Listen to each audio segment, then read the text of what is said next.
Hello, this is a quick astro update. The Gemini full moon was this weekend. The moon has moved into Cancer, and I want to talk about wellness. I also want to talk about shame and connections. We are all connected. My energy web goes out and connects with your energy web, and we have a local, regional community web of energy and connection. That web connects to the global web. And in that way, this is one way that we are all connected. And we can see in our physical lived experience lately how connected we are when we hear about the new variants, for instance, of COVID that are taking place in other parts of the world. And we know it's just a matter of time, as we've seen this play out multiple times. It just takes some time for it to spread around. And with enough travel, and we're definitely going to see an increase in travel during the holidays, we know that it is likely to be landing on the West Coast soon. It's probably already here, I'm not sure, but I know that it is raging in New York City, and that this is something we are prepared for. I know that in the news media and even on social media, there are a lot of conversations taking place that are creating a lot of fear around this. And what I would like to encourage you to do is do your best to make smart choices with the intention of aligning with your own values. And if you're here, it's pretty likely that we have shared values of wellness for the community, personal wellness, wellness for our families.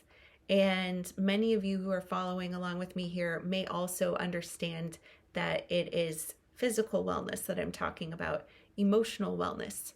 It is energetic wellness that I'm talking about, not just the physical, but physical is really important too. And making practical decisions about our physical bodies and the way that organisms move and exist within our environment, it's important to be honest with ourselves about that.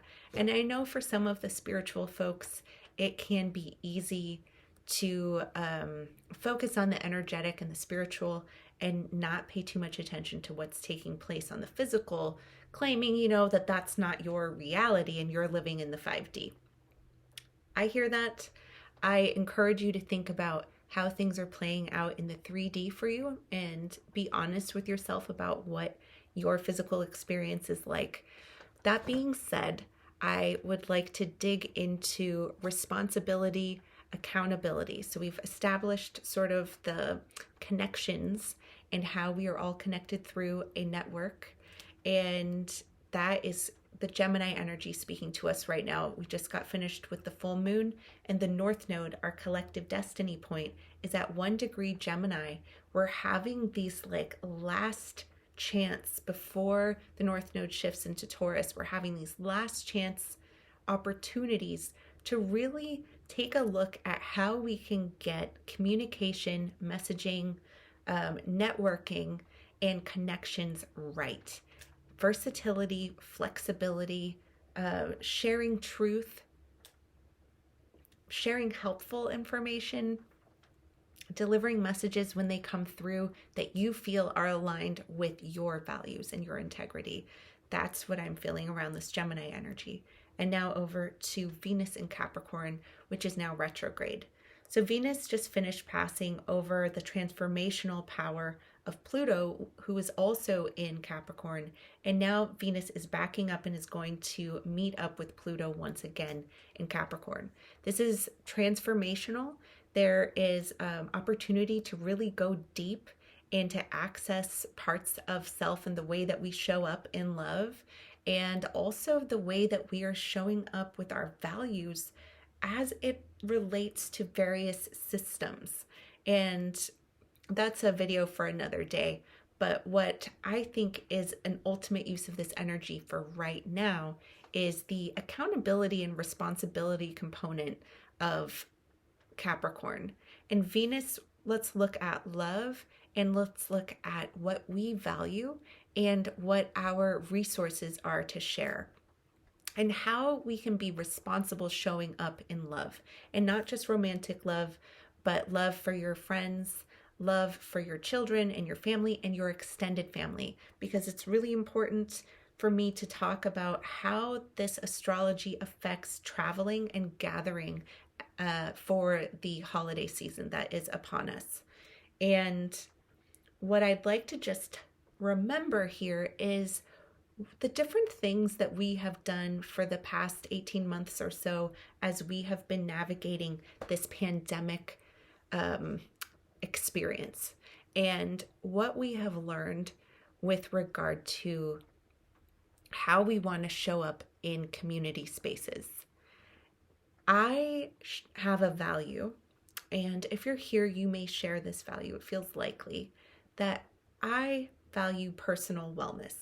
I do want to, and I practice offering myself tools, rest, food, hydration, because I am concerned with my personal physical wellness. I'm also concerned about my mental health and my emotional health. I'm concerned about my energetic health as well. And so I have various practices to support myself in staying well. This time of year, it can be really challenging because it's so busy. Work is busy for me, and I have a lot of time with my children because of the school break. Although you probably know that I have a lot of time with Grayson anyway because we are unschooling at home. But adding another kid into the mix, Christo, his older brother, it's just even more, it's draining on my energy that I have. But I do know and want to use my energy to show up for my kids, to show up for my work, and to show up for my friends. I also enjoy socializing and spending time with people out and about. And it's not always true that I can take care of all of those aspects of my wellness in the same period of time, because work could be so draining that I really require additional rest in order to stay at the level of physical wellness that I desire. And then I need to make choices, and sometimes challenging choices, about how I will or will not show up socially. So adding holiday travel to the mix around the challenges for showing up in spaces as a healthy and well person is it's quite a doozy. For me, I'm not traveling this year, and this is something that I am not having to navigate because it's just really not called for in my life. It makes sense for me to be around Portland, so it's an easy decision for me. But I know that some folks are having to make challenging decisions right now about being present for people in physical connection that don't live locally. And this is something that's really pulling on heartstrings. So what may happen as we see this new variant spread from the East Coast over to the West Coast is that there could be a lot of shame around those who have traveled this holiday season. And what I would like to do is encourage you to, from this moment on, make an agreement with yourself that you are going to use a little bit more time and energy to be still and check in with the decisions that you're making as it pertains to getting together with other folks. And I'm asking, and the astrology is inviting all of us to be very careful about how we show up in community or public spaces or at family gatherings this time of year if we're feeling at all unwell or if we have had a known exposure. Being sick is not something that you would wish upon someone else, regardless of whether or not the illness is called COVID. I know that most of you who are here watching this video have a shared value with me that we want to contribute to community wellness, and that we understand that community wellness ties into global wellness. And so that's my COVID astrology update for you right now, folks. I am wishing you well. I'm offering you my support. I know that taking extra time and energy to have challenging conversations is draining, and I believe in you. Thanks.